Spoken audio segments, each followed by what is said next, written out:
Now, since I'm going to be at least 6 feet away from all of you, Okay. I'm going to take this off. None of you are in any sort of danger. They say that when you start a medical lecture, you should always start with some sort of health-related joke to help everybody relax and loosen up. So with apologies to those of you who have heard this old joke, here goes. Seems there was a couple, they were both 75 years old, they'd been married for 50 years, they were very happy, they were still in love, they had a very nice life.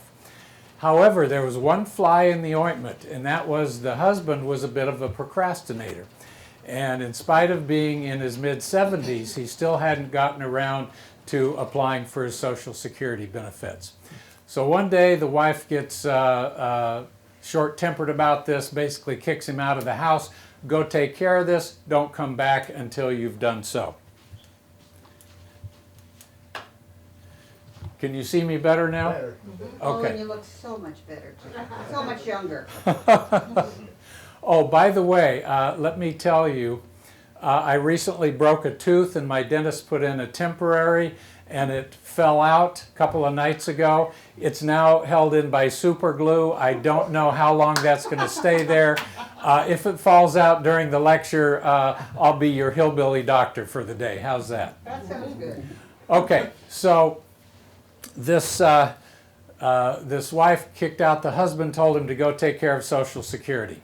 So he wanders down to the Social Security offices, and as you can imagine, when he gets there, he's really not prepared. So when the lady behind the desk said, well, we're going to need some proof of age, he said, well, I didn't bring anything. Well, I'm sorry, sir, without proof of age, I can't help you. So out of frustration, he grabs his shirt, rips it open, and says, see all these gray hairs on my chest? That should be proof enough. And the lady says, all right, keep your shirt on, we'll get you your Social Security. So he heads back home, and his wife is a little surprised to see him back so soon. She says, well? He says, well, what? She says, did you get your Social Security? He said, yeah, I did. Well, what did you have to do? Well, they needed proof of age. I pulled my shirt open, showed them all my gray hair on my chest, and that was proof of age. She said, really, it was that simple? Why didn't you pull down your pants and apply for disability too?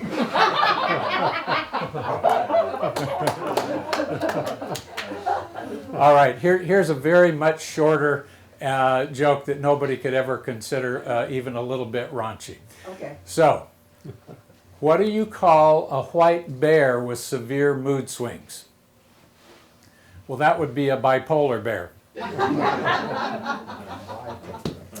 Okay, all right. Well, I want all of you please to take out your cell phones and put them on silent. If any of you have to take an emergency phone call, we're going to ask you to step out to the waiting room to accomplish that. So we want to make sure we don't have any major interruptions here.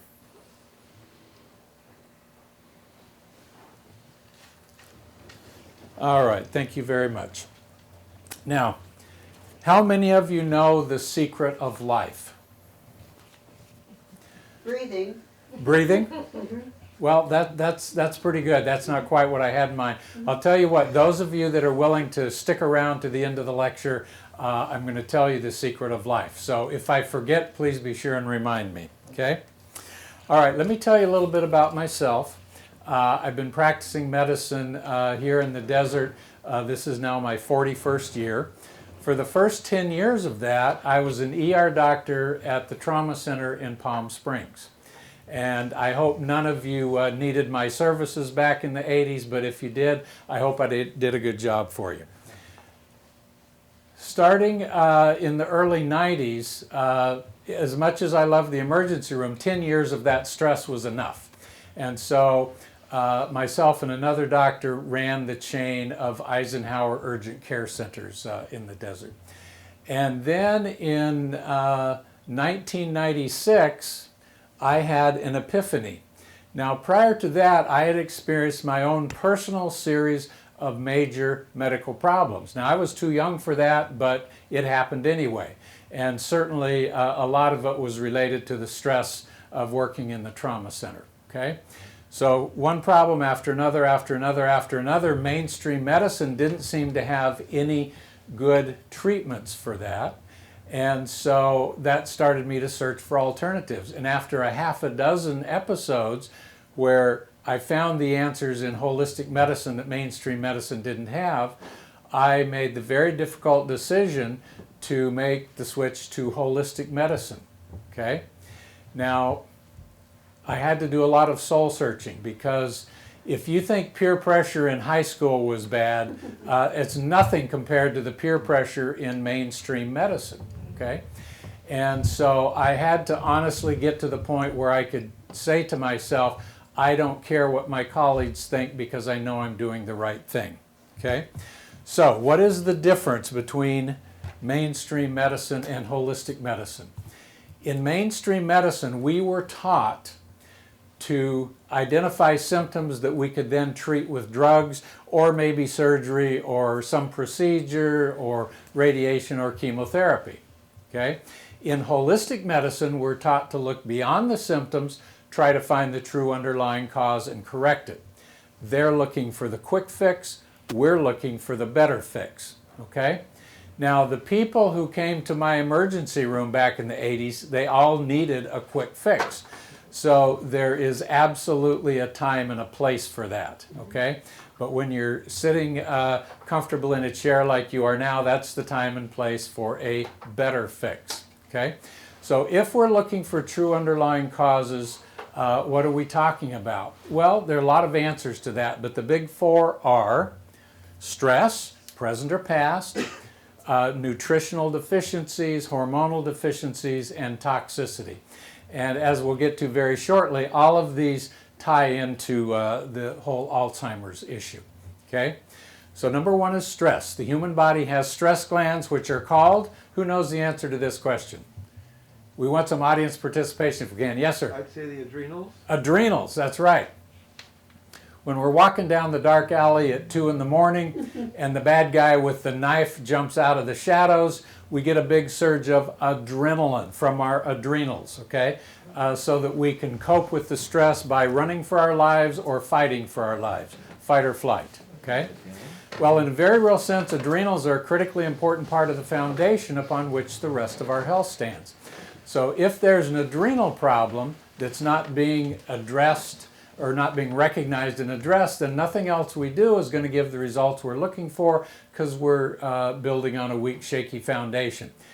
How many of you have had your mainstream doctor check your adrenal function that you're aware of? Most mainstream doctors don't. They just, that's not even on their radar in most cases, okay? But it can be critically important. All right, number two is nutritional deficiencies. Now, the old saying is, you are what you eat. Is that true? How many people think that's true? To a degree. To a degree. All right, she's actually correct. That statement by itself is not correct. The true statement is, you are what you eat, provided that you are digesting and absorbing your food properly. So you can eat a perfect diet, and if you're not digesting and absorbing, then you're still going to have lots of nutritional deficiencies. And as we'll see shortly, gut health is critically important for the treatment of Alzheimer's. Okay, number three is hormones. Who can name a hormone for me? A hormone that you've heard of? Shout it out. Yes, sir. Testosterone. Testosterone. Anything else? Estrogen. Any others? Thyroid. What's that? Thyroid. Thyroid, absolutely. The human body has many dozens of hormones, okay? The big five that we're talking about right now are thyroid, estrogen, progesterone, DHEA, testosterone. We can also throw in melatonin and human growth hormone if you want to. All of these hormones play a role in brain health, okay? And I think the reason all of you are here today is that you want good brain health. You either want to restore it or preserve it or help a loved one to preserve it or restore it. Okay, now if you can look at this graph here, this is age, so here's birth, age 50, age 100. This green line is showing hormone levels. So down here would be a low hormone level. Up here would be a high, youthful, healthful hormone level. Not excessive, just youthful, okay? Now, in general, most of us have high hormone levels till about age 30 or so, followed by a long, steady decline. And now we have this other line in red that says disease rates. For most of us, the risk of a major chronic disease is very low up until about age 30 or so, followed by a long, steady increase. So, it doesn't take an Einstein to see the correlation here. High hormone levels correlate with low disease rates. Over here, low hormone levels correlate with high disease rates. And the reality is, at any age, we can restore and maintain those youthful, healthful levels. I don't care if you're 67 or 97 or 127, at any age we can restore and maintain youthful, healthful levels, okay? Doesn't mean that we can make somebody live forever with hormones, and it certainly doesn't mean I can make you 18 years old again with hormones, okay? Oh, darn. Who said that? I did. Okay, you're at the wrong lecture, huh? No, I'm not. Okay, all right, so why do you suppose hormone levels start declining at about age 30? Anybody? They've been overused. Been overused, okay. Well, thank you for playing, but no. Okay, so how many of you have children? Okay, Mother Nature considers that as humans we have one job only, and that is to guarantee the survival of the species. And we do that by having children. Now, worldwide, most people that are going to have children have done so by about the age of 30. So therefore, Mother Nature has genetically programmed us to have these declining hormone levels so that we will grow old and die and make room for the next generation. How many of you are not happy with that plan? I think that's rude. Now, I personally got a very late start at fatherhood. I've still got a 20-year-old and an 18-year-old at home, okay? So at my house, we're not happy with this plan, okay? So we're restoring and maintaining youthful, healthful levels, okay? All right, so stress and adrenals, nutrition, hormones, toxicity, okay? This is another biggie. The human body has the very important ability to detoxify and eliminate almost any poison we come in contact with if given a chance. Having said that, there are two catches. The first catch is we are exposed to so many toxins every day of our lives that most of us are always playing catch up. We're never fully detoxified, okay?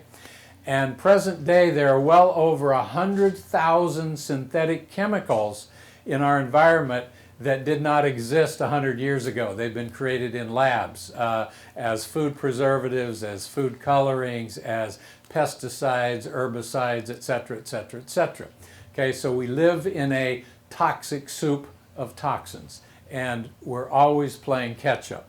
Now, the second catch is there's a whole class of toxins that we really have no way to detoxify or eliminate.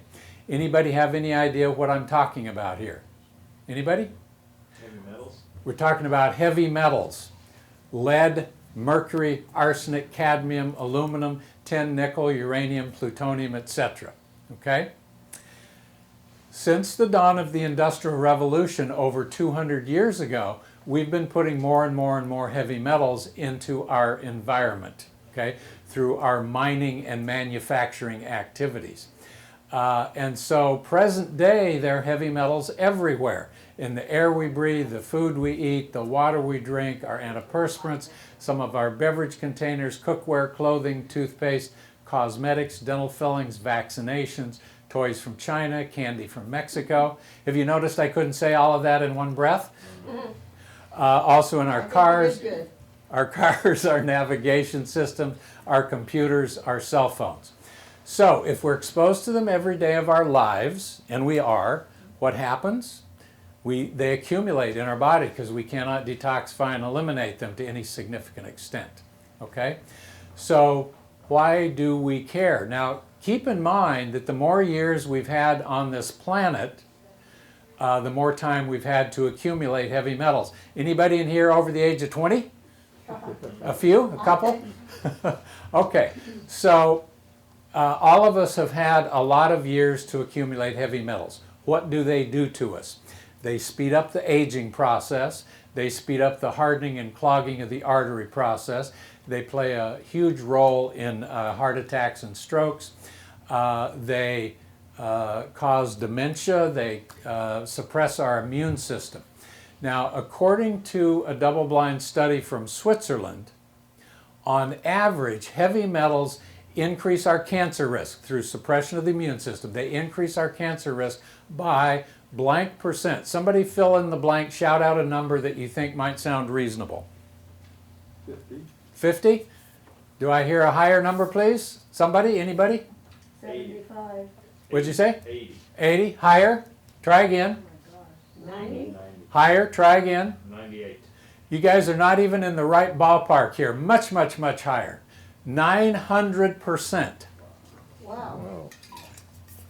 Now, I don't know about you, but I find that to be a shocking statistic. Why aren't we winning the war on cancer? Well, part of the reason is that nobody is paying attention to heavy metals and how they suppress the immune system. Okay? But for our purposes today, heavy metals causing dementia is a huge important part of this. Question? Yeah, Dr. Johnson, what about electromagnetic frequencies? How do they factor? Oh, sure. That look, we are diving into an incredibly complicated topic here. When you walk out of this lecture today, you're not going to be an expert on every single aspect of this. Electromagnetic pollution from overhead electrical wires, cell phone towers, Wi-Fi, yes, these all play into it. It's a relatively small piece of the puzzle, okay? But it is a piece of the puzzle. Okay. Now, I think we're ready for our slides. I think you guys are here to talk about Alzheimer's. And let me just reiterate, this is a very complicated subject. There is no way that anybody could ever hope to cover every detail of this in an hour and a half or 2 hours. If we tried to cover every detail of this, we would need an entire week's symposium, 8 hours a day, 5 days a week, 40 hours, and even then we might not be completely finished because it is a very complicated topic. So I'm going to try to give you an overview today and help you understand the big picture. We're going to look at some of the trees, but mostly we want to look at the forest. Okay? We don't want to get too bogged down in this detail or that detail at the expense of not understanding the big picture. Okay? So there have been at least 36 different factors that have been identified that can promote Alzheimer's. Okay? Most of them nutritional deficiencies. There's a fairly long list of possible nutritional deficiencies. Vitamin D is one, zinc is one, essential fatty acids or omega-3s are one. There's a long list. There's a list of toxins. There's a list of hormones. So there are a lot of things. Now imagine, if you will, that there's been a horrendous hailstorm with some hail the size of basketballs. Now, does that actually happen in real life? I'm not sure, but theoretically anything's possible, right? And so this hailstorm has wreaked havoc on the roof of your house, okay? So let's say that you've got 36 holes now in the roof of your house. Some of them are much bigger than others. And right after the hailstorm, there is a drenching rain that lasts for hours. And all the rain is coming in through the holes in the roof. Your house is getting flooded, okay? How many of those holes do you have to patch before your house will stop flooding? Well, most of them, right? Okay. So think of Alzheimer's as a house with 36 holes in the roof, and we have to identify the biggest, most important holes and get them addressed. Nobody is going to have to address all 36 different things, but this is a very individualized, personalized situation where we have to identify the specific items that are relevant for you or relevant for you or relevant for you. Does that make sense? So this is not a cookbook one size fits all. This is very personalized, and it does require a lot of testing to identify everything that needs to be identified. Could we have our first slide, please? So unfortunately, our clicker didn't make it here today, so I'm going to have to tell him. Next slide. Okay, the traditional definition, Alzheimer's disease, is an irreversible, progressive brain disorder that slowly destroys memory and thinking skills, and eventually the ability to carry out the simplest tasks. There are multiple kinds of dementia, but about 60 to 80% of cases of dementia are Alzheimer's. Now, this is a very profound statement at the bottom. Everybody knows someone who is a cancer survivor. No one knows an Alzheimer's survivor. Okay? Alzheimer's is ultimately fatal. Next slide. Okay. More than 6 million Americans are living with Alzheimer's. By 2050, we expect this number to be about 13 million. And Alzheimer's and dementia deaths have increased 16% during the COVID pandemic. 1 in 3 seniors dies with Alzheimer's or another dementia. Okay? It kills more than breast cancer and prostate cancer combined. Okay? In 2021, all dementias, including Alzheimer's, will cost the nation at least $355 billion, and these costs are projected to be over $1 trillion in the near future. Okay? Between 2000 and 2019, deaths from heart disease have decreased by 7.3%. Deaths from Alzheimer's have increased 145%. Okay? Now, on the previous slide, I said nobody knows an Alzheimer's survivor. Actually, that is not quite true. Dr. Bredesen, the author of this book and whose program we're going to be implementing with you folks here, he has seen a number of Alzheimer's survivors. He has reversed Alzheimer's in many patients, including some that were severe, very advanced Alzheimer's. Okay, next slide.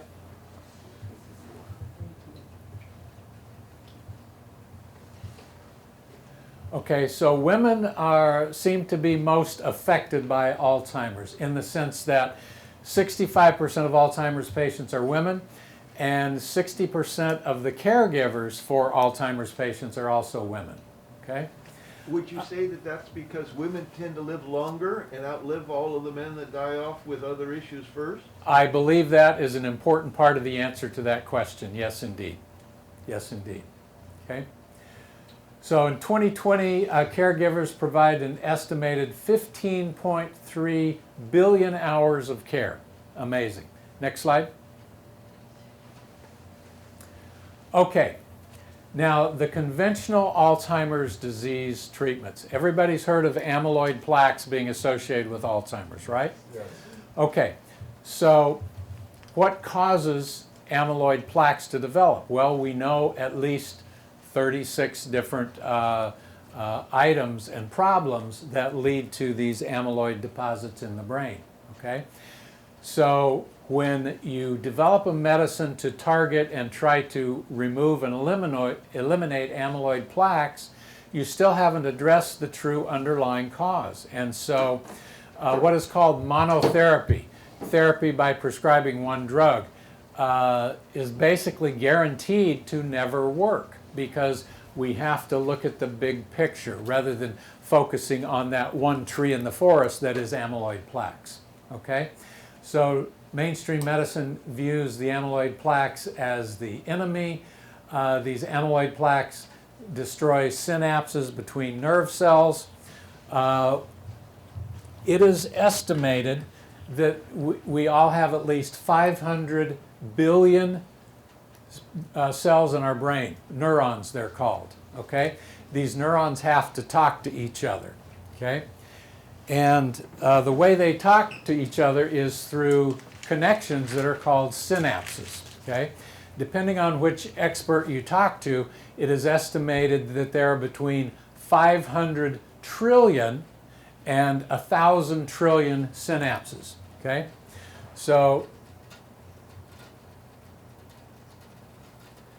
if this is a neuron, and this is another neuron, and as you can see, I'm not much of an artist, so please forgive me for that.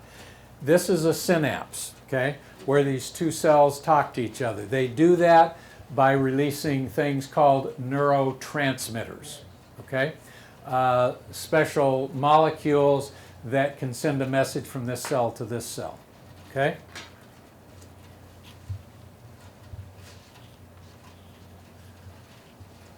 So those synapses get destroyed by this amyloid plaque, okay?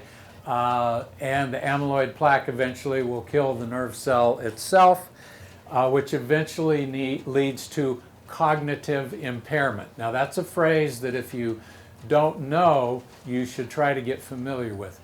Our brain functions through what we call cognition, what you might think of as thinking or analyzing, okay? So if that is impaired, your ability to think or to speak or to plan or to carry out a physical activity, if you're having trouble doing that, that is called cognitive impairment, okay? So prescribing a drug for amyloid fails to address what is causing and contributing to plaque buildup, okay? They're treating the symptom and they're failing to address the underlying problem. Next slide. And unfortunately, patients often don't seek medical care because of the stigma associated with being diagnosed with Alzheimer's. They fear losing their driver's license, they fear that they won't be able to obtain long-term care, and they fear that they're ultimately going to end in a nursing home, and so they often finally give up and see the doctor after things are very far advanced, okay? Primary care providers, like your primary care physician, often don't refer because they believe that there is no truly effective therapy. And in mainstream medicine, that is absolutely true. So therefore, the primary care providers simply start Aricept, which is a commonly prescribed Alzheimer's drug, even if they don't have a clear-cut diagnosis. And in case none of you know this, Aricept doesn't really work. The final problem is that if you do go to a specialist, a neurologist, they'll often put the patients through many, many hours of testing, expensive imaging, lumbar punctures or spinal tap, and then after all that, they have little or nothing to offer. Next. Okay, so it turns out that Alzheimer's disease is a way of your brain trying to protect itself from toxins, from hormonal deficiencies, from nutritional deficiencies, etc. Okay? And if your brain is under attack, it is logical to think that your brain is going to try to downsize. Okay? It's going to preserve the most essential life-giving functions like breathing and eating. But your ability to carry on a conversation, that's not essential to life. So if the brain has to downsize, some of what we consider to be essential functions are going to fall by the wayside, okay? When I talked about toxins earlier, we haven't yet talked about pathogens. Pathogens are disease-causing bacteria, parasites, and viruses, okay? And it turns out that in many Alzheimer's patients, there are lots of pathogens in the brain. And the amyloid plaque is a way of trying to fight those off. But it's a two-edged sword. As it's fighting those bad guys off, it is also killing brain cells, okay? All right, next slide. Okay, so it's a protective network downsizing response to several classes of insults: pathogens, inflammation, toxins, withdrawal of nutrients, hormones, and trophic factors. Okay? We're going to be talking about inflammation quite a bit as we go along, but just to give you a little introduction to this, what do you suppose is the #1 source of inflammation in Alzheimer's patients today? Any guesses? Food? Food. Yes, but be more specific. Sugar. Okay? Sugar tastes wonderful. Sugar is considered to be 3 times more addictive than cocaine. Studies have come to that conclusion. Okay? Now, I have a theory. There's no way to prove it, but I'm pretty sure that I'm right. Okay? In ancient times, having a sweet tooth saved our lives. In modern times, having a sweet tooth is killing us. What am I talking about? Okay, how long have health food stores been around? Less than 100 years, right? Okay, so you go 200 years ago, 500 years ago, 1,000 years ago. If you had a sweet tooth and were craving something sweet, what were your options to satisfy that sweet tooth? Honey, I'm sorry? honey. Fruit? Yes, yes. Now, you may get lucky once in a while and find some honey, but in general, fruit was how people satisfied their sweet tooth in ancient times, okay? Now, what does, besides the sweet, what does fruit contain that is absolutely essential to human life? We will die without it. Anybody know? Vitamin C. Vitamin C, absolutely, okay? So in ancient times, people who had the sweet tooth gene would thrive and survive because they were eating fruit, they were getting vitamin C. People who didn't have the sweet tooth gene, who didn't eat fruit, would die of a vitamin C deficiency, which is called? Scurvy, okay? Remember the British sailors, the limeys, when they gave them limes as their rations, they ate them, they got the vitamin C, and they stayed alive and healthy, and the ones who didn't have the limes died of scurvy, okay? So, in ancient times, having the sweet tooth gene saved our lives. And so modern humans, almost all of us have a sweet tooth gene. It's very rare for me to run into a patient who says, no, I really don't like sweets. I've seen it, but it's rare, okay? So almost all of us have the sweet tooth gene, and sugar is the #1 cause of inflammation, okay? Now, this right side is a little complicated and confusing to explain. We're going to go to the next slide. Next slide.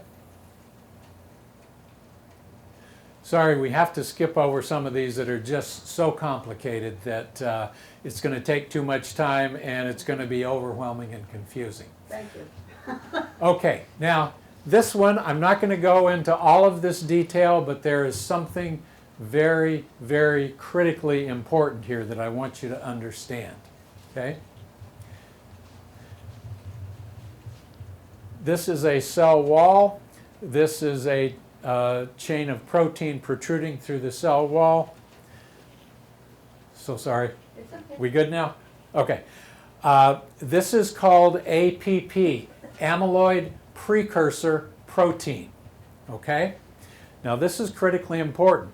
This APP can be cut into 2 pieces, 1, 2, or it can be cut into 4 pieces. Okay? When it's cut into 2 pieces, these 2 pieces prevent or slow down the formation of amyloid. When it's cut into these 4 pieces encourage the production of amyloid, okay? So we want to do things that encourage this APP, amyloid precursor protein, to be cut into 2 pieces. Now let's talk about precursor just a little bit more. A precursor is something that can be turned into something else. So an acorn is the precursor of a what? An oak tree, okay?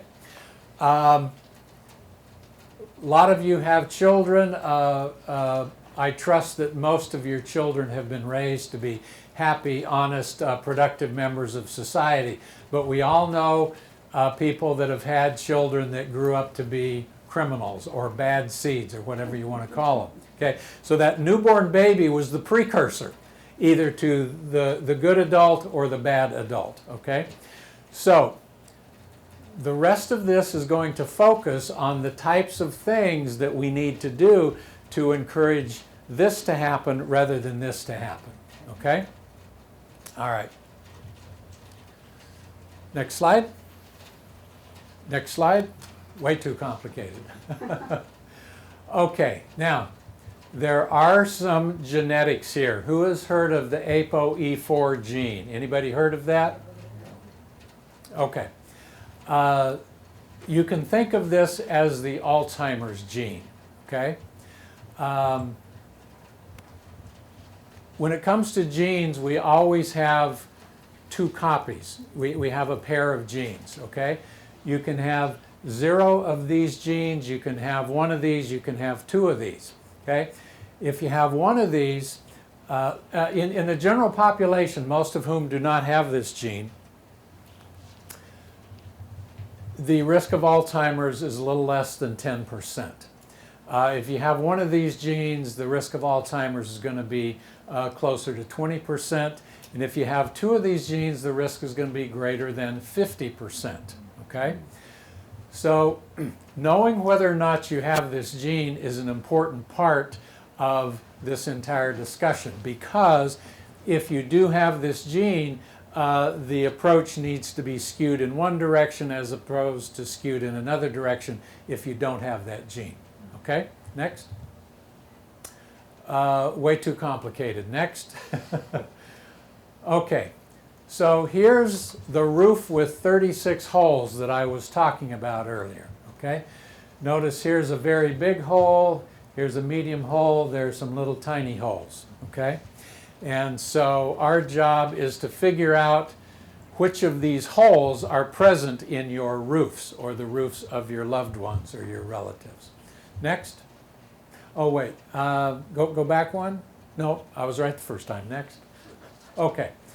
Now, in the ad, we talked about the 6 types of Alzheimer's. And this says type 1, 2, 3, 4, 5. Where's the 6th one? Well, they snuck it in here. Type 1 is where you have a ton of inflammation in your brain. We call that hot Alzheimer's. Type 2 is where you don't have enough nutrients or hormones to support the growth and health of your brain, and therefore your brain tends to shrink. Okay? How many of you had bigger muscles when you were younger? I know I certainly did. Okay? When a muscle shrinks, we call that atrophy. Okay? And so atrophic is the word that applies to this type. Now here it says type 1.5, and that, I'm actually counting that as a separate type when we talk about the 6 types of Alzheimer's. Okay, this is glycotoxic. Glyco refers to sugar, so this is the sweet type of Alzheimer's, and it actually is a combination of these because, as I said before, sugar causes inflammation. The next type is toxic, which can be toxins from heavy metals, it can be toxins from our environment, it can be mold toxins, which are unfortunately very common. How many of you ever had a water leak in your house? Okay. How many of you ended up having black mold growing as a result of that? I had that once in my house. It was a nightmare. Okay. Black mold, there are a lot of different mold toxins, but the ones from black mold seem to be the worst, the most damaging. And there are many cases of patients with Alzheimer's that have been on Dr. Bredeson's program. They're improving. They get a water leak in their house. The black mold starts growing. They have a huge setback. Okay? Okay, type 4 is vascular. That means blood flow to the brain is not as good as it should be because the blood vessels are hardened and or clogged. Okay? Remember I said that heavy metals speed up the hardening and clogging of the artery process. Everywhere in the body, brain, heart, kidneys, For the men, the plumbing, the penis. A lot of men report that when you get the heavy metals out of your system, it works better than Viagra. Okay? So that's just one more reason to want to have your arteries nice and clean. And then the last type is traumatic. How many of you have ever had a blow to the head? How many of you ever had a concussion? How many of you ever had a traumatic brain injury to the point that you were in a coma for a while? Okay? Any and all of these predispose the brain to take this APP and shuttle it towards the plaque forming paradigm. Next.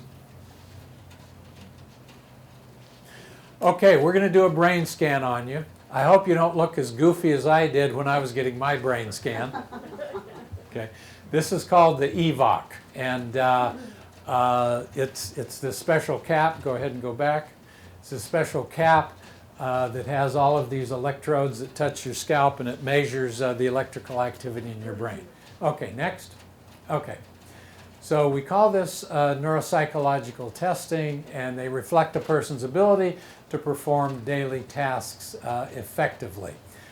We measure reaction time, we measure the variability between your different reaction times, we measure omission areas. If you're supposed to catch something and push a button and you miss it, that's an omission. Then the last is commission areas. If you think you see something and hit a button but there wasn't actually something there, then you have committed an error, okay? These are other things that we look at. Alpha frequency is a very important part of healthy brain function, and we measure how good you are at that. We have different types of brain waves. We have alpha, beta, theta, delta. We measure certain ratios, and we measure these event-related potentials that reflect how quickly your brain processes things. Okay? Anybody here ever had a senior moment where you couldn't remember a word or a name? Okay, everybody has those.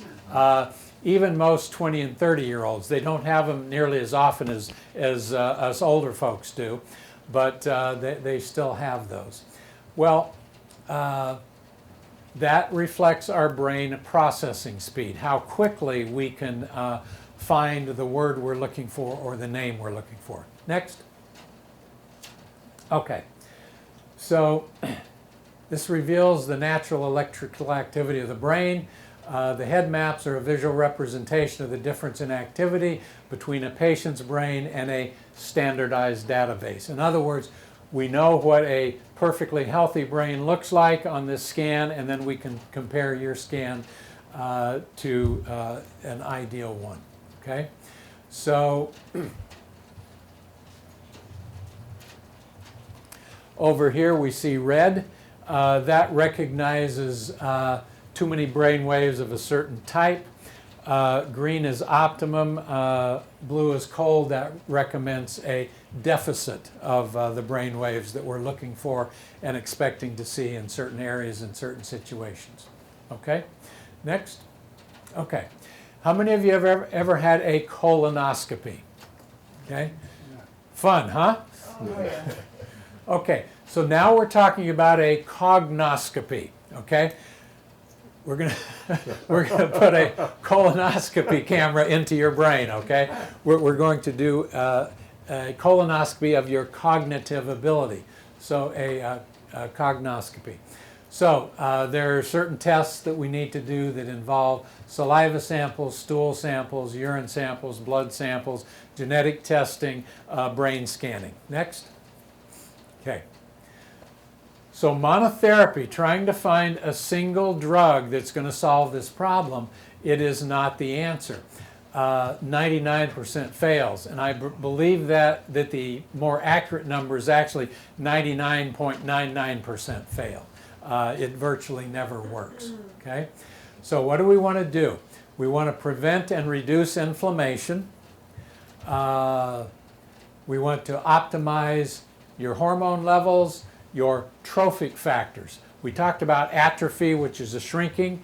Trophic factors are things that build your brain back up to its optimum state. We want to eliminate toxins. Now, since every patient has a different combination of the many potential contributors, the approach to treatment is targeted and personalized. Okay, next. Okay, the sooner we start, the better it's going to work, the easier it's going to be.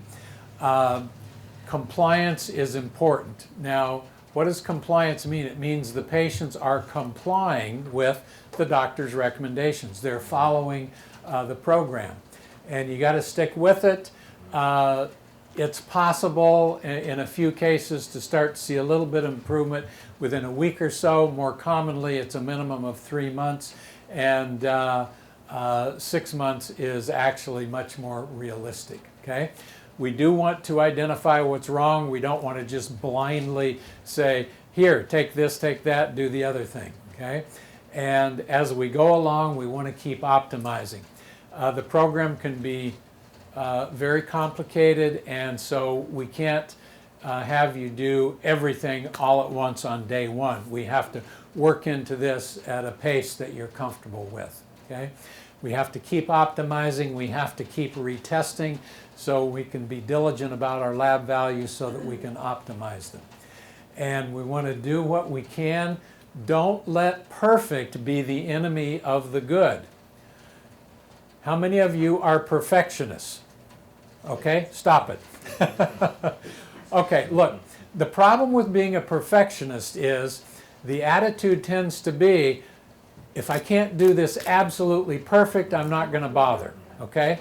So trying to be perfect keeps you from even being good. Okay?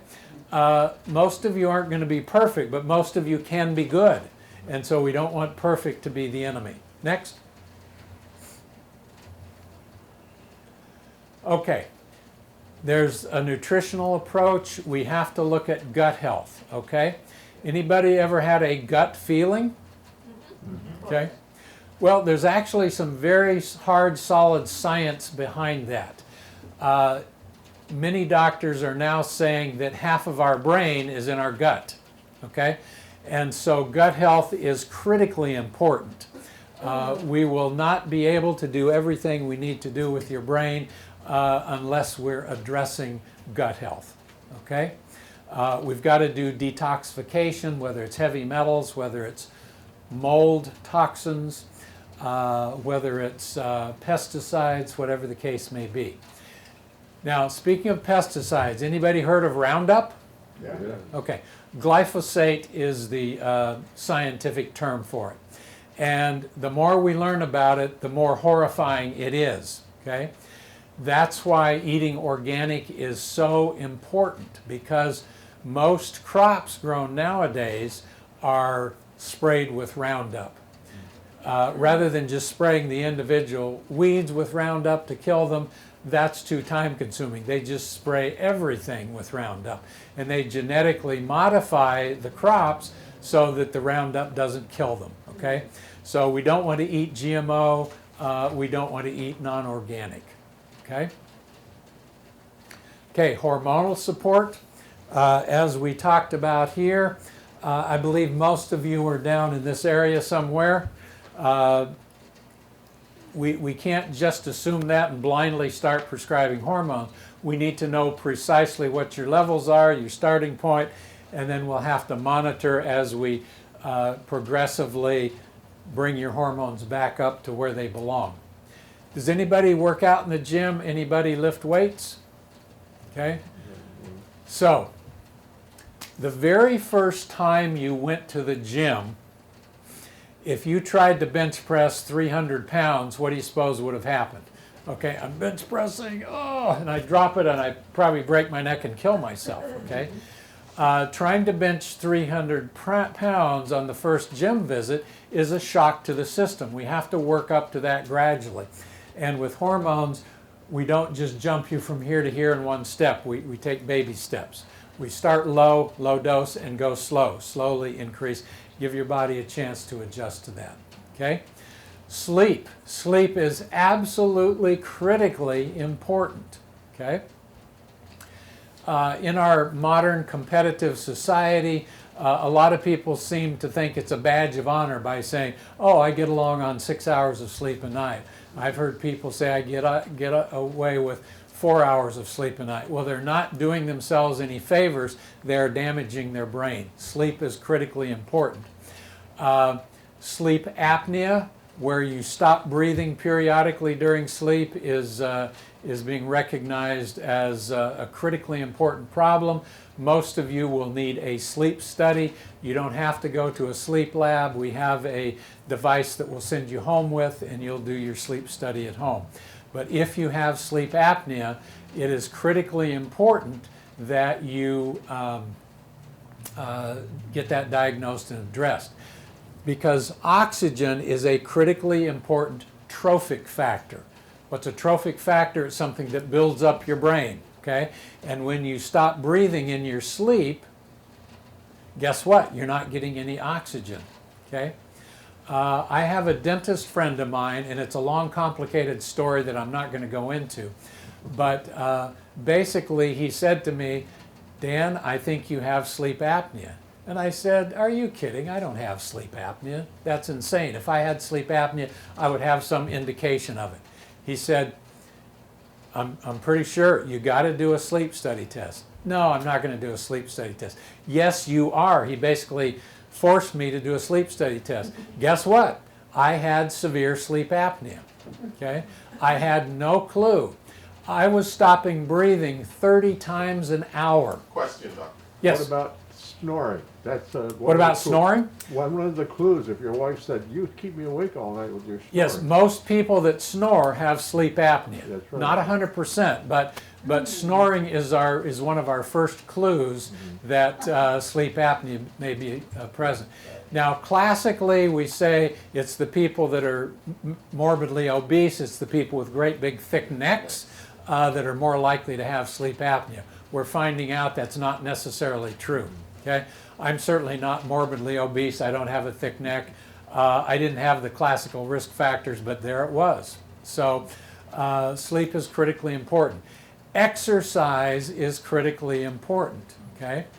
And there are a lot of ways to exercise. You can go to the gym. You can go for walks. You can go swimming. Alex, would you stand up for just a minute? We have a wonderful personal trainer here, Alex Gold. I wish I looked as buff in my clothes as he looks in his. Those of you who need a personal trainer, he's a wonderful resource that we have available. So how many of you have heard, this is a relatively new saying that I first heard, I don't know, 2 or 3 years ago. Sitting is the new smoking. Have you heard that? No. Okay. Sitting is the new smoking. We know that smoking takes years off your life. We now know that sitting or lack of activity also takes years off of your life. Okay? Stress management is critically important. Okay? I found that out through my experience with the stress in the trauma center. There are lots of ways to manage stress. There are things like meditation. There's mindfulness, where you just focus on being in the moment, not thinking about the past, not thinking about the future, just thinking about the now. There is an incredibly wonderful stress management technique called Psych-K. We have Psych-K available here at the clinic. Psych-K is administered by a highly trained facilitator. There's no hypnosis, there's no machinery involved. It is far and away the best technology for stress management that I personally have ever found. Okay? And then lastly, we got to know your genetics. There's the ApoE4 gene that we talked about briefly. There are some other ones that we don't have time to go into today. Next. Okay. The anti-Alzheimer's diet. How many of you have heard of the ketogenic diet? Now, there's a potential for some confusion here. Are there any type 1 diabetics in the audience today? Any type 2 diabetics in the audience? Okay, all right. So type 1 diabetes is where your pancreas cannot produce any insulin, and you have to take the frequent insulin shots, okay? Without them, you will not survive. Now, in type 1 diabetes, there's a very serious life-threatening emergency that can develop called ketoacidosis, okay? I want everybody to be 100% clear, this is not what we're talking about here, okay? Now, normally, what does your body burn for energy? It burns sugar, right? Okay. So we've been talking about sugar being the bad guy, and now I'm saying sugar is essential. Well, both of those statements are true. The way the sugar gets into our system is the critical point here. We don't want to eat refined sugar because that's a very dangerous way to get sugar into our system. We want our body to create sugars out of the healthy starches and proteins that we eat. Now, the human body also has the ability to burn something called ketone bodies, okay? To burn that as an energy source, okay? So a ketogenic diet is one where the body is producing enough of these ketone bodies, okay? What are ketone bodies? There's acetone, there's oxaloacetate, and there's beta hydroxybutyrate. None of you need to memorize those, okay? Thank you. Okay, you're welcome. All right. So a ketogenic diet is where you eat low carbs, medium protein, high fat, high healthy fat, okay? There are good fats and there are bad fats. Bad fats are highly inflammatory. It's very important that we avoid those. But healthy fats are wonderful for us. Would anybody like to guess what one of the healthiest fats on the planet is? Olive oil. That's a good one. That's not the one I'm talking about. That's Butter. definitely. Okay.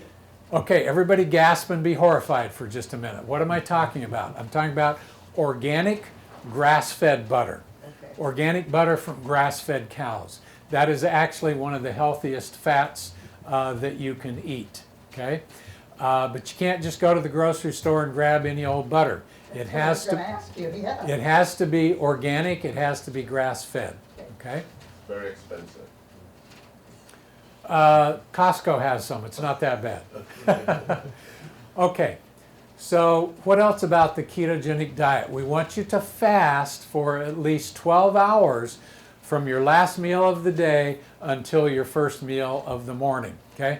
What's the name of the first meal in the morning we eat? What's the name of that meal? Breakfast. Breakfast. Break fast. We are breaking or ending our fast, our overnight fast, okay? So if you finish eating dinner at 6 p.m. and you eat breakfast at 6 a.m., that's a 12-hour fast, okay? That's what we're talking about, okay? We want to consume healthy fats, such as MCT, which is medium-chain triglyceride oil. It's derived from coconut. Unsaturated fat, such as olive oil, avocado nuts, and organic grass-fed butter, okay? This will switch your metabolism from sugar burning to fat burning, and there are some incredible health benefits to doing that. Now, when you have sugar in your bloodstream, what does your body require to get the sugar from your bloodstream into the cell where it can be burned for energy? Insulin. Insulin, absolutely, okay? Now, for people with type 2 diabetes, type 2 diabetes is a lifestyle disease, a diet and lifestyle disease, okay? We eat too much refined sugar or too much starch, which is immediately turned into sugar, and the pancreas says, oh, sugar levels are too high, we need to put out more insulin to take care of that. Well, over time, your cells start to go, yeah, there's too much racket out there, there's too much insulin, we're going to start ignoring that insulin. And so the sugar doesn't go from your bloodstream into your cells, it stays in your bloodstream and it creeps higher and higher. And gradually baby step by baby step, your insulin levels get higher and higher, and your body cells are ignoring it, and we call that insulin resistance. Your cells are resisting the effect of insulin. Okay, insulin resistance is a huge problem. We don't ever want to be insulin resistant.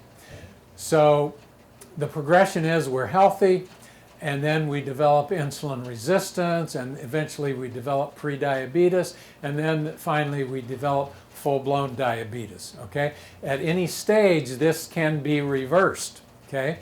And our goal is to restore insulin sensitivity. We don't want to be resistant to insulin, we want to be sensitive to it, okay? And as our metabolism goes, so goes cognition, our thinking process. Next.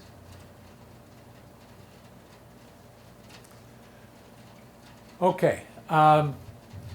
Foods have a glycemic index. You can look up any food on Google and find out its glycemic index. Sugar has a glycemic index of 100.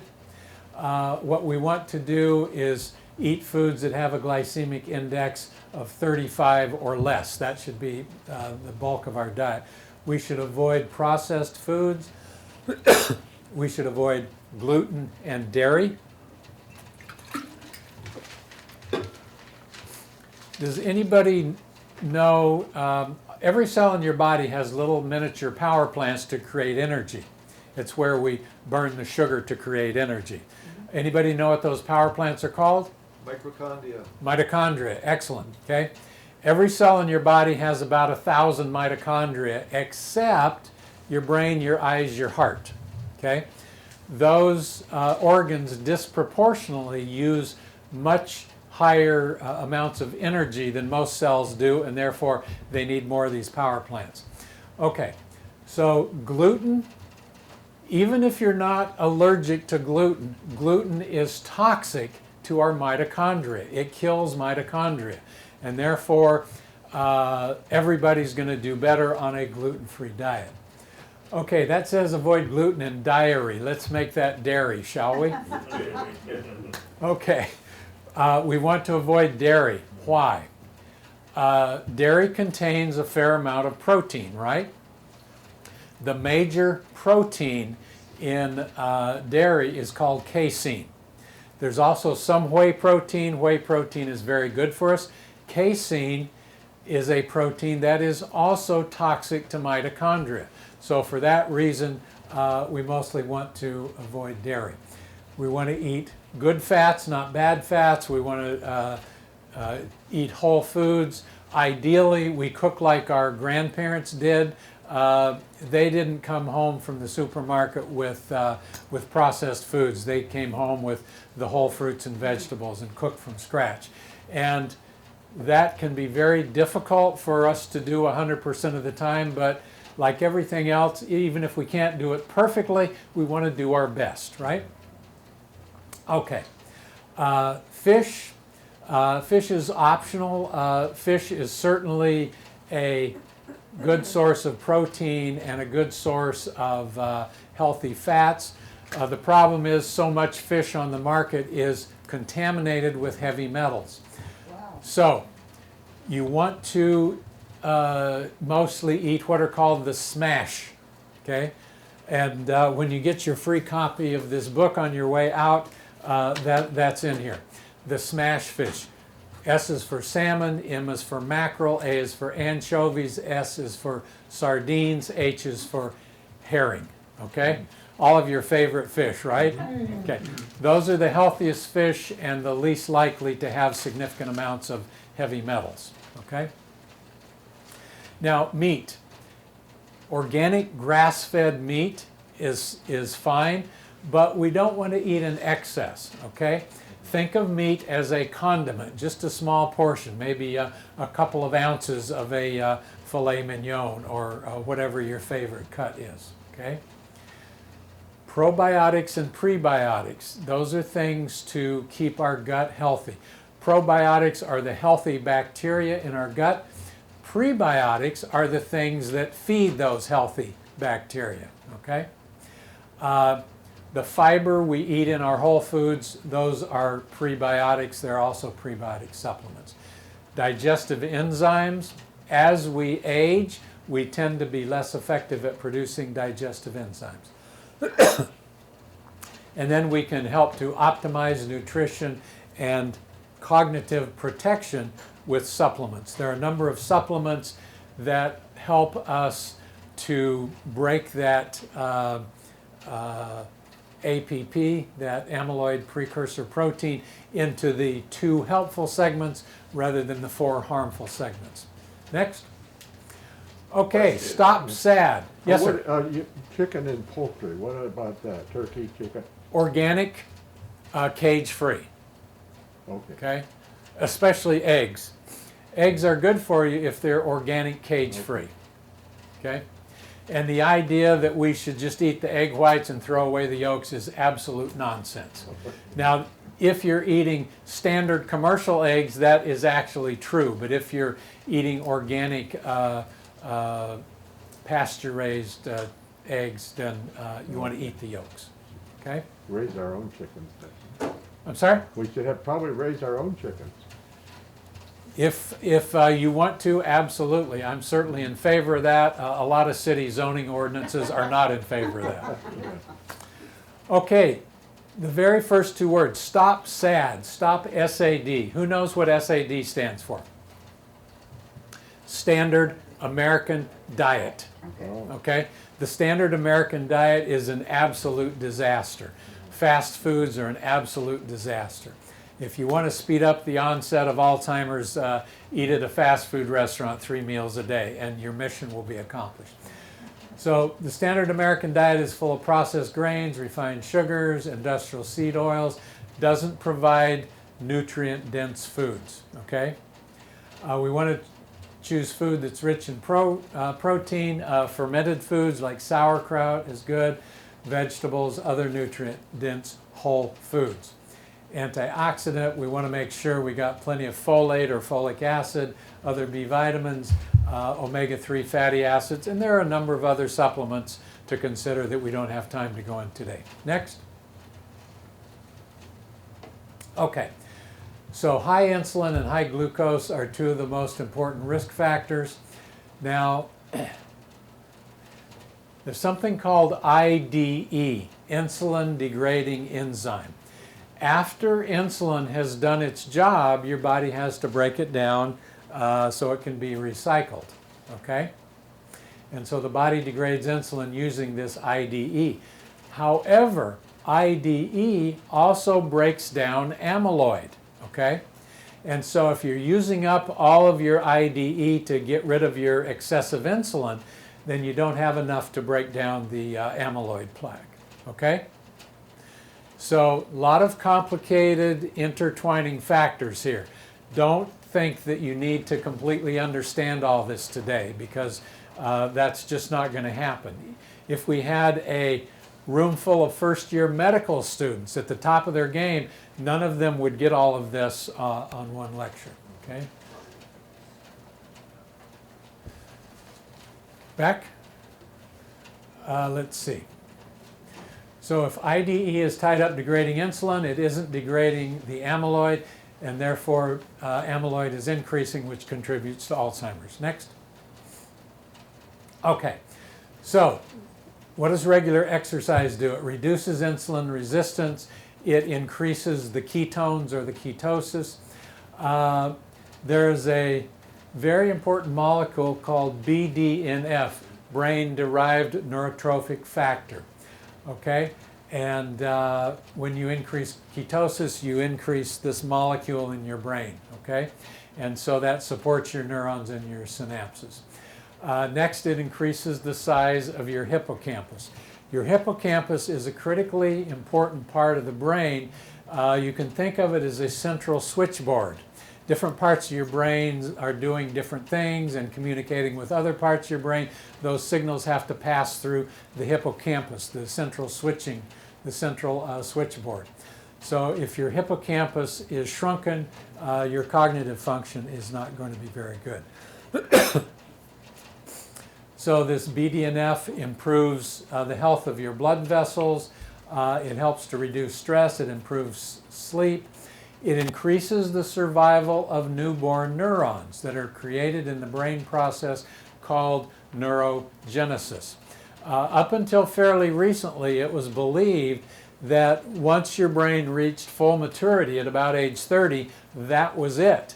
You destroy a neuron, you're never going to get another one to replace it. We now know that's not true. Neurogenesis is the process by which we can generate brand new neurons, okay? And this BDNF helps very much with that process. Another thing that helps with that process is progesterone, okay? A very important hormone in this whole process. BDNF also improves mood. Next. Okay. Body mass index. An unhealthy body mass index raises your risk for cognitive decline. For optimal brain function, your BMI should be between 18 and 25. Okay? Body mass index is simply a way of considering how overweight someone is or how underweight they happen to be. Okay, next. Okay, earlier we talked about how inflammation is a major risk factor for certain types of Alzheimer's. In fact, for most Alzheimer's. This is a relatively new supplement we have that's all natural. I've never seen any side effects with this. It's the most powerful natural anti-inflammatory we have. And this will probably be a very important supplement for most of you, okay? A lot of inflammation comes from an unhealthy gut, so we have to heal the gut. A lot of hormones have an anti-inflammatory benefit, and toxins tend to cause inflammation, therefore we have to detoxify. Next. Okay, toxins are turning out to be an important cause of Alzheimer's. There are more and more evidence that molds contribute to many cases of Alzheimer's. We call these mold toxins mycotoxins, okay? Has anybody here ever had a sinus infection? Anybody here ever had sinus infections periodically, okay? Or just chronically? So it turns out that most cases of sinus infections have a mold component, okay? So the chronic or recurrent sinus infection may be flooding your brain with mycotoxins. And if so, that's going to be very important that we figure that out and address that, okay? So mercury is also neurotoxic. A lot of evidence suggesting that aluminum is toxic to the brain, which is why we recommend you don't cook in aluminum cookware, you don't drink out of aluminum cans, you don't use aluminum containing antiperspirant. Okay, arsenic, lead, cadmium are toxic to the brain. There's something called CIRS, SIRS, chronic inflammatory response syndrome. It has to do with overactivation of the immune system, which then can lead in some people to this chronic inflammation, okay? All right, we want to consume more detoxifying foods, such as cruciferous vegetables, broccoli being the single most important one, hydration with pure water. If you have a sauna and want to gradually ease into sauna, the sweating can help eliminate toxins. And then we want to increase critical detoxification molecules, especially glutathione. Glutathione is considered to be the master antioxidant. Unfortunately, if you take a glutathione supplement by mouth, it doesn't work nearly as well as if we do it intravenously. There are patients with Alzheimer's who get intravenous glutathione who are somewhat better when they walk out the door after their IV. And if you get a series of these IVs, that benefit can accumulate. There is a liposomal form of glutathione that you can swallow. that's fairly effective. Unfortunately, it tastes pretty nasty, but for those of you who can tolerate it, that is a good option, okay? So if we take care of all these underlying problems, then your brain has no reason to produce more and more of this amyloid. Next. Okay. Vitamin B1, thiamine. If you have no thiamine in your system, you will develop dementia, okay? And so for many people, taking supplemental thiamine can be very important. Alcohol flushes thiamine out of your system, and for many years we have recognized a type of dementia in alcoholics called Wernicke-Korsakoff syndrome. It's reversed by giving them thiamine. So in my days in the emergency room, anybody who came in with a chronic or acute alcohol-related problem, we'd always give them thiamine in their IV. Next. Okay, vitamins B6, B12, and folic acid or folate are also very important. There is a substance in your bloodstream called homocysteine. Okay? It's one of the waste products of our protein metabolism. If your level is low, it means your body is efficiently taking out the trash. It requires the B vitamins to accomplish that. If your level is high, you are not efficiently taking out the trash. So what's the problem with high homocysteine? It's one of the most important contributing factors to hardening and clogging of the arteries. Far more important than cholesterol, okay? And yet, how many of you have had your doctors tell you what your homocysteine level was? No. Okay. And by the way, I don't remember if this is on one of the coming slides, statins are very toxic to your brain. The exceptions to that are Crestor is not too bad and Pravachol is not too bad. But all of the other statins are very toxic to your brain, and they're toxic to our mitochondria. Okay? So if any of you are on statins, one of my jobs will be to help get you off statins. Okay? Now, high youthful, healthful thyroid levels help keep your cholesterol levels low. Thyroid and cholesterol have a teeter-totter relationship. As your thyroid goes down, your cholesterol goes up. So many of you just need your thyroid fixed and your cholesterol will come down and you can throw away the statins. Okay, next. Okay, vitamin D3. Vitamin D3 is technically not a vitamin. Technically, it's a hormone, okay? And it's a very important hormone. It keeps our bones strong. It helps protect us from colds, flus, other infections, COVID. It protects us from cancers of all kinds. It protects our brain power. And it has multiple functions. It turns on over 900 helpful genes in our DNA. Okay?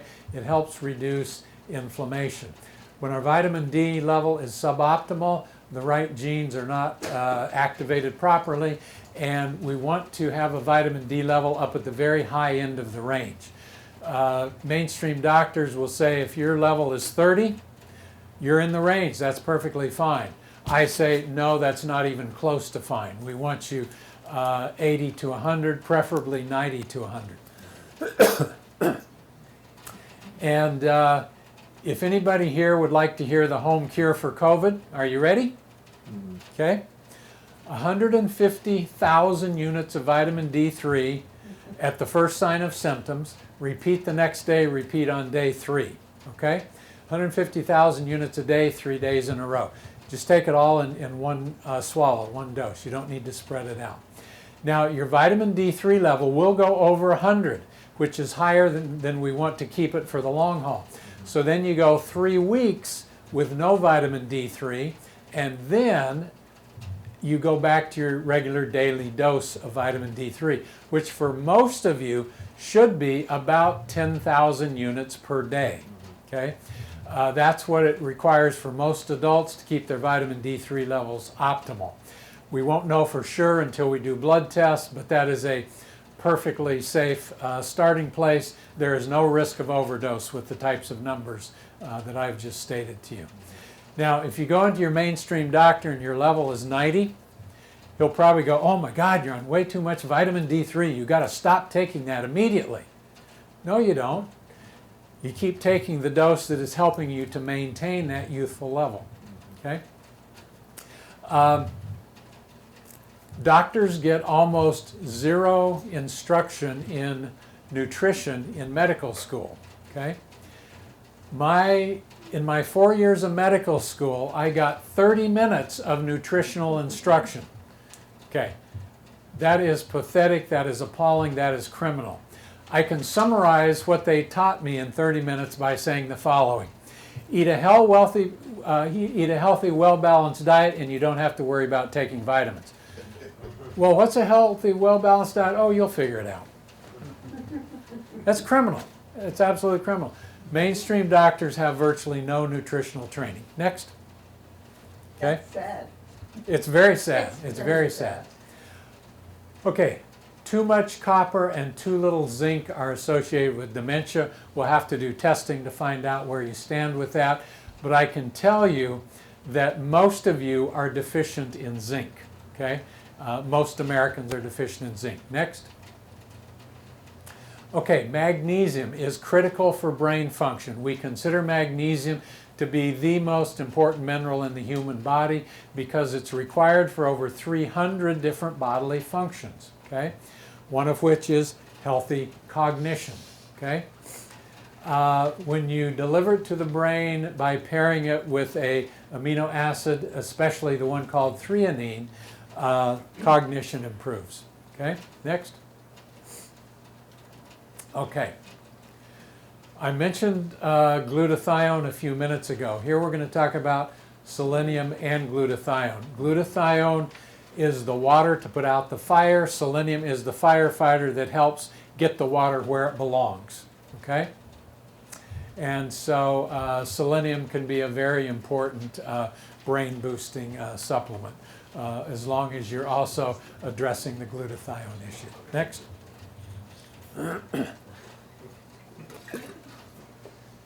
Vitamin E is very important for healthy cell membranes. Remember I drew these cells over here? Okay, this cell wall is the membrane. Okay, now our body is controlled by our brain, right? What is the brain that controls each individual cell? Anybody guess? Any guesses? You'd think it would be the nucleus of the cell, right? But that's not correct. It's actually the membrane that is the brain of the individual cell. And vitamin E is very important for healthy membranes. Now, don't ever just go out and buy off-the-shelf vitamin D. It has to be natural vitamin E with mixed tocopherols. Vitamin E is not a single molecule. There's a family of molecules that are collectively known as vitamin E. And if you just go buy vitamin E off the shelf at Costco or whatever, you're just going to get one of the molecules. And the one molecule by itself is not very effective. In fact, there's some evidence that suggests that by itself it's actually harmful. So you got to get the good vitamin E. Next. Okay, gut health. We have a brain-gut axis. It has been implicated in many neurologic disorders, including ADD, autism, and Alzheimer's. Okay, the brain and the spinal cord, which is the central nervous system, along with the GI tract, they communicate with each other and together can impact intestinal motility, which is simply a word that describes how your food moves through your gut. In a perfect situation, the food you eat today is coming out the other end 24 hours later. In most Americans, it's coming out 3 to 5 to 7 days later. So things are not progressing through the GI tract in a healthy fashion, and that is bad for gut health. Okay? Now, we've got many millions of bacteria in our intestine. There's a wide variety of good bacteria, there's a wide variety of bad bacteria. We will never get rid of all of the bad bacteria, but if we have enough good bacteria that through competition crowds out large amounts of the bad bacteria and keeps the balance where it belongs, okay? And our ability to maintain a healthy balance of good bacteria decreases as we age. So paying attention to that becomes very important when we're talking about Alzheimer's. When we get inflammation in our gut, which we get through bad diet and bad habits, these tight junctions pull apart and they're no longer tight, okay? So normally the only thing that gets, this is the inside of the intestine, here's a blood vessel. So normally the only thing that gets through this tight junction into the blood vessel is individual vitamins, minerals, amino acids, essential fatty acids, okay, and sugar molecules. The undigested food doesn't get through. The bad bacteria don't get through. But when you develop leaky gut, when these tight junctions turn into loose junctions, now bad bacteria can get into your bloodstream, undigested food can get into your bloodstream, okay? And your immune system recognizes this undigested food, these bacteria, they don't belong here. We're going to create some inflammation. We're going to create some inflammation to try to destroy those things. And then we get into a situation where we get chronic inflammation, okay? So it's crucial to keep our tight junctions tight. And you'll require some testing to find out if you have leaky gut, okay? All right. So we have a very powerful supplement called GlutoShield that helps heal the gut and restore those tight junctions. We also have something called frequency-specific microcurrent, okay? It's a type of energy medicine. It sends a healing electrical current to the gut. Now, most people, when they hear that, go, oh my God, I don't want anything to do with an electrical current. I don't want to be shocked. Well, it turns out that the human body runs on electricity. If I had a magic wand, I could go poof, pull all the electricity out of your system, you'd fall over dead instantly. What are they measuring when they measure an EKG? They're measuring the electrical activity of the heart. What do we get when we measure an EEG? We're measuring the electrical activity of the brain, okay? Theoretically, someday, we may be able to get, what would we call it? An EGC, electro-gut reading. But anyway, there we can give you a healing electrical current that you won't feel because your body is already used to its own electrical currents, and that can provide fairly rapid and profound healing. Next. Okay, gluten sensitivity. Okay, gluten can cause leaky gut, and we just talked about all the problems that causes. So bottom line here, without going through every detail here, is that we want to avoid gluten. Wheat, oats, barley, and rye are the big four offenders, okay? You can get gluten-free oats, but you have to make sure that it specifically says on the label that it's gluten-free.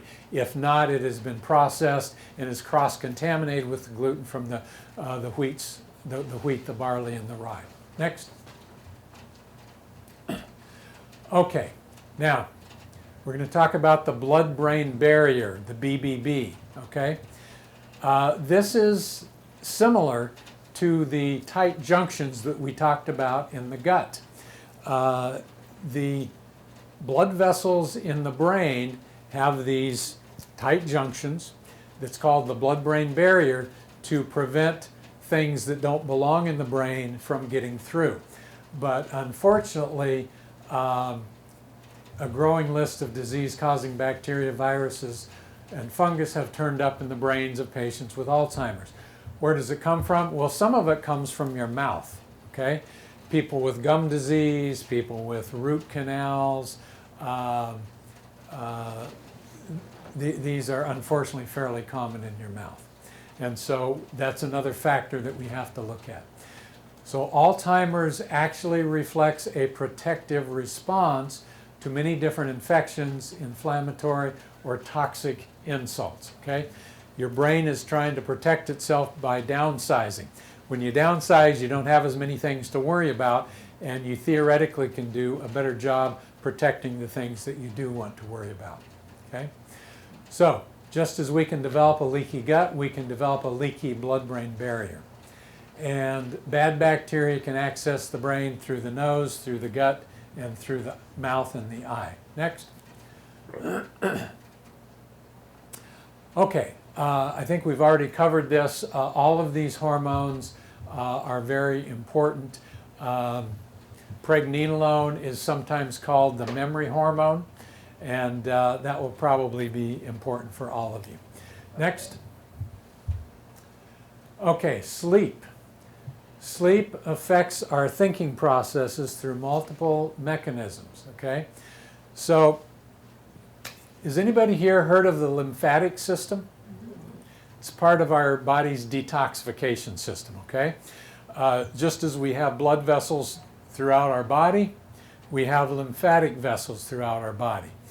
Our blood goes through our blood vessels because we have an organ called the heart that pumps and forces it through. The lymphatic system doesn't have one central pump organ, okay? The lymphatic system gets pumped and massaged by our muscle movement, okay?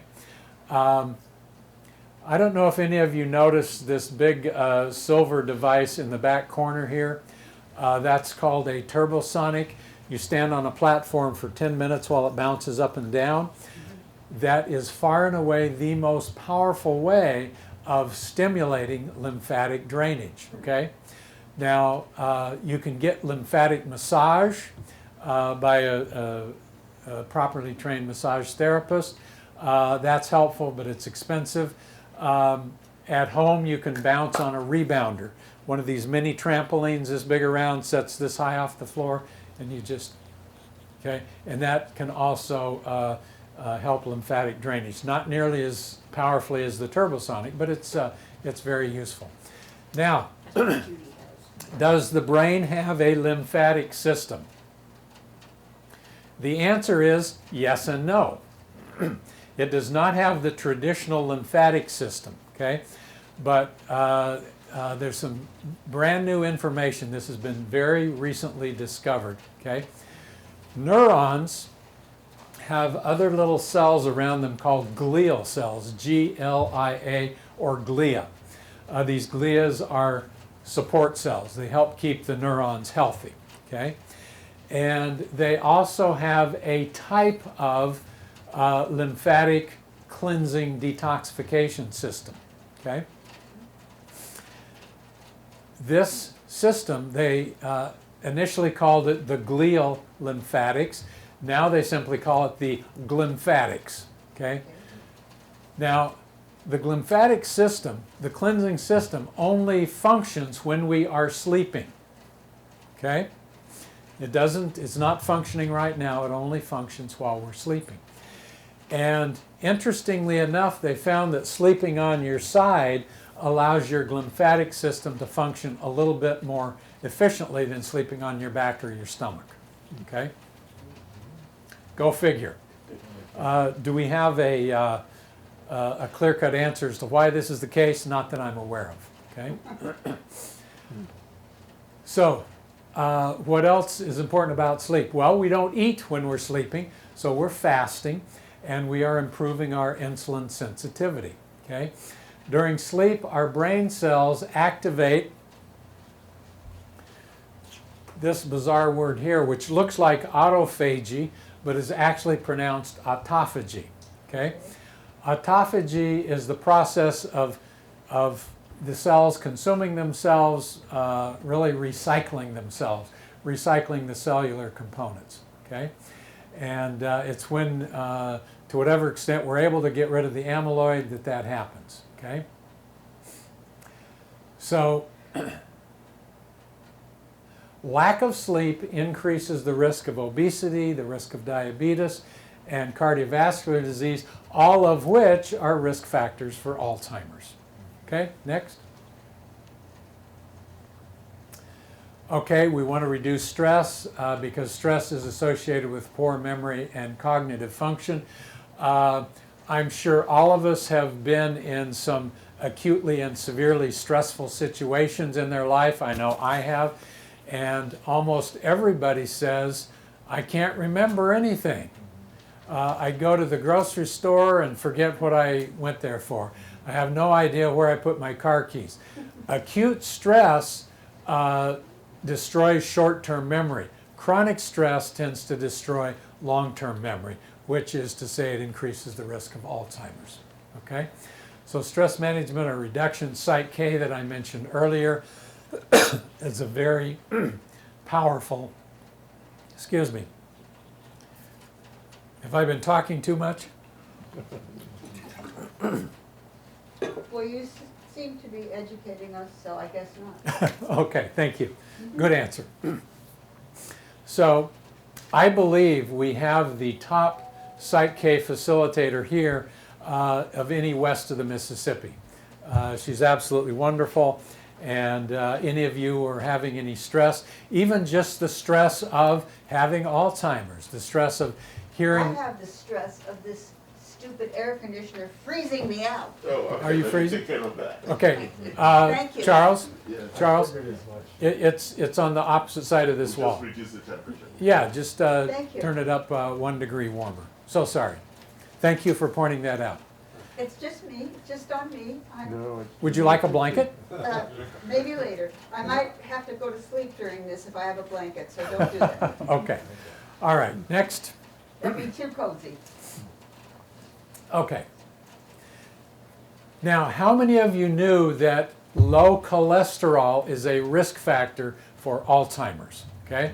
If your cholesterol is below 150, your primary care doctor or your cardiologist is probably thrilled, okay? But you shouldn't be because you are increasing your risk of Alzheimer's. Cholesterol is a critically important building block in the human body. If I had a magic wand to suck all the cholesterol out of your system, again, you would fall over dead, okay? We need cholesterol. Just like most other things, we want just the right amount, not too much, not too little, okay?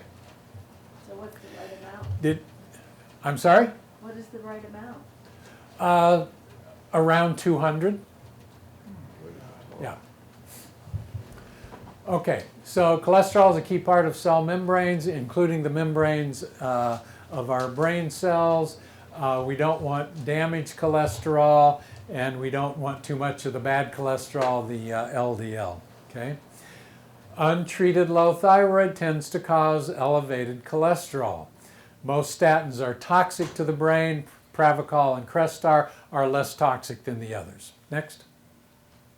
Okay, homocysteine. We talked about this a little bit before, so I'm not going to go through all of this.